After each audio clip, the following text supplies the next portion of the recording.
نبی پاک صلی الله علیه وسلم فرمایي چې زما د امت افضل عبادت هغه د قرآن تلاوت دی.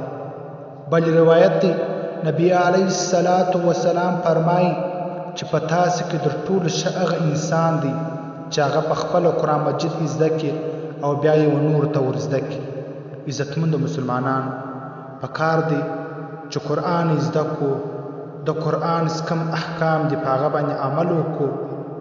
دا هغه وخت کېږي چې ته په خپله قرآن زده کړې، په خپله قرآن مجید وایې، بیا ستا په بچانو کې هغه شی راځي.